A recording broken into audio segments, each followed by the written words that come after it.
Otep à tous, bien-aimés frères et sœurs, il y a quelque temps que je ne vous ai pas donné les nouvelles du front pour vous laisser passer des bonnes fêtes avec vos familles.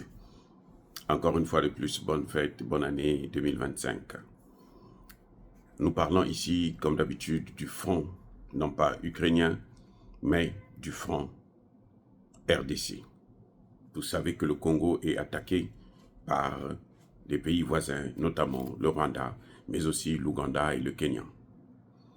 Ils ont fait une coalition pour attaquer l'éléphant de l'Afrique centrale, ou si vous voulez, la gâchette de l'Afrique. Mais les choses commencent à tourner très très mal pour Paul Kagame. C'est pour ça que je tenais quand même à vous informer, afin que vous puissiez prendre la mesure de la situation. Ce qui se passe actuellement, c'est que dans le territoire de Rutshuru, vous savez déjà que Walikale a été complètement libéré.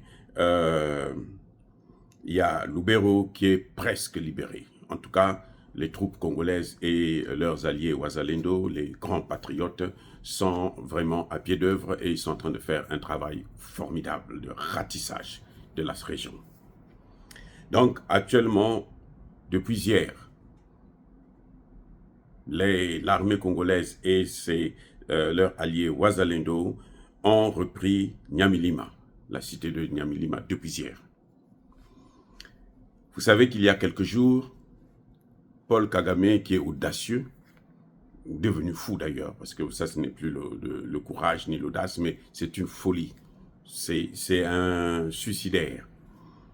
Il a attaqué le territoire, la cité de Minembwe.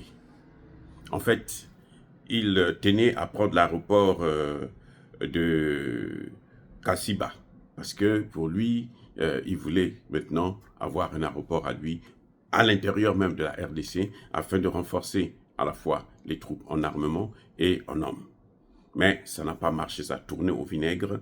Nous sommes là dans le territoire de Fouzi. Là, nous sommes dans le sud du Kivu. Parce qu'avant, c'était le nord. Nyamilima, Rutshuru et autres, c'est dans le nord Kivu. Là, Kagame a ouvert un autre front dans le sud Kivu et il a été, alors, ça a été un massacre. Il y a 31 Rwandais qui sont tombés là. 31. Oui, nous regrettons 2 de nos compatriotes et 3 blessés, mais en tout cas, eux, ils en ont perdu 31. 31 contre 2, quand même, on voit bien que il y a une grande marge de manœuvre là. Donc, on revient sur le territoire de Massissi et les autres. Là, vous savez quoi? Il y a de sérieux combats d'abord dans le Rutshuru, là, il faut que je vous signale que les troupes congolaises sont en route pour Bunagana.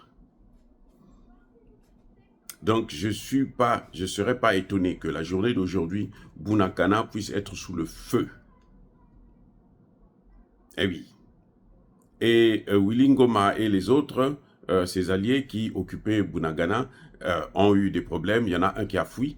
Je ne sais pas si c'est une stratégie pour disperser un peu les troupes congolaises, mais les Congolais sont tellement nombreux qu'ils peuvent assumer les batailles sur plusieurs fronts en même temps. Et d'ailleurs, c'est la stratégie que le nouveau chef des opérations militaires sur le terrain, le général Pacifique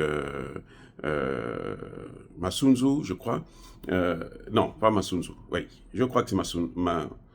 En tout cas, c'est Pacifique, le général Pacifique, qui est en train de... il a opté pour ouvrir plusieurs fronts en même temps, sachant que les Rwandais n'ont pas assez de troupes pour couvrir tous les fronts. Même le temps qu'ils envoient des renforts, puisqu'ils ont déjà encerclé, pris le contrôle de l'axe qui passe par Saké. Ils ont pris cet axe-là, Saké et les autres environs.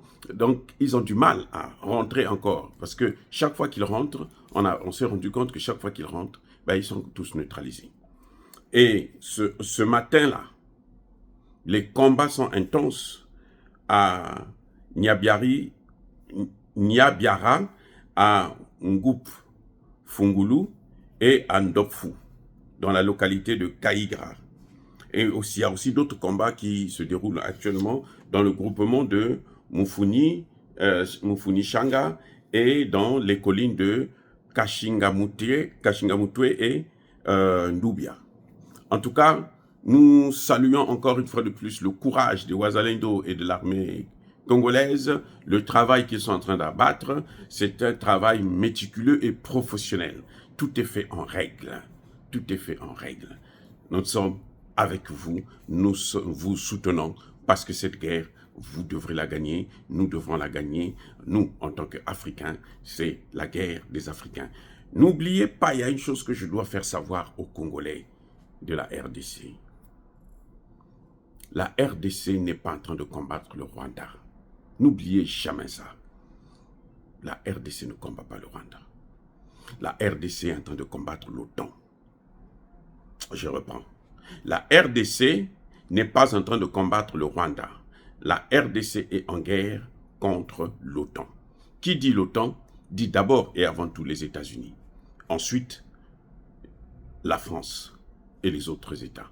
Parce que vous savez que c'est la France qui fait le lobbying en Europe pour d'autres pays européens afin de soutenir Paul Kagame. Actuellement, c'est devenu le travail de la France.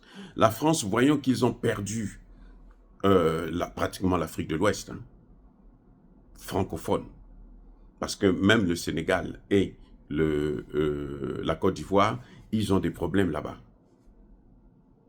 Mais oui, ils ont des problèmes pour affirmer leur supériorité, puisqu'il y a d'autres pays, y compris européens, qui sont en train de gêner la France actuellement. Donc la France, en ce moment, sa nouvelle stratégie, c'est de se tourner vers les pays anglophones. Le Ghana, le Nigeria et le Rwanda. Je reprends. Le Ghana, le Nigeria et le Rwanda. Ce que Macron a oublié, c'est que le Nigeria n'est plus la première puissance économique ni militaire de l'Afrique. Non, le Nigeria est rien en Afrique. Vous savez, le Nigeria n'arrive pas à venir à bout de quelques milliers de terreaux, alors que l'armée nigérienne compte près de 200 000 hommes. On se rend compte que ce sont les généraux nigériens qui donnent des armes à Boko Haram. Donc, c'était juste un rappel pour que les Congolais puissent savoir que le combat que mène Félix Tshisekedi, ce n'est pas un combat aussi facile que ça. Nous remercions encore les Wazalendo qui n'ont jamais baissé les bras, pendant que les militaires, à l'époque, avec le général Chico et ses alliés corrompus et complices de Kagame, étaient en train de pourrir la situation, les Wazalendo se battaient. Ils n'ont jamais baissé les bras. Ils ont toujours été là. Et maintenant que l'armée s'est réveillée, l'armée a été réformée, et qu'elle est en train de prendre ses responsabilités, on est en train de voir les résultats. On n'a pas attendu 2 semaines pour avoir tout ce que nous sommes en train de voir là. Nous félicitons encore le président Tshisekedi d'avoir compris nos cris sur les chaînes YouTube et Facebook et autres, sur toutes les plateformes des réseaux sociaux. Nous intervenions pour demander le départ du général Chiwewe et de ceux qui étaient dans le Nord Kivu. Et c'est ce qui a été fait, et on est en train de voir maintenant les résultats. Pourtant, les militaires qui sont en train de combattre sont les mêmes. Ce ne sont pas d'autres, ce sont les mêmes. Mais on voit le résultat qui est là. Bravo encore une fois de plus, et bonne et heureuse année 2025 pour tous ces soldats qui sont en train de combattre. Des soldats congolais, ou des soldats qui sont en train de battre pour sauver le Congo. Soyez bénis.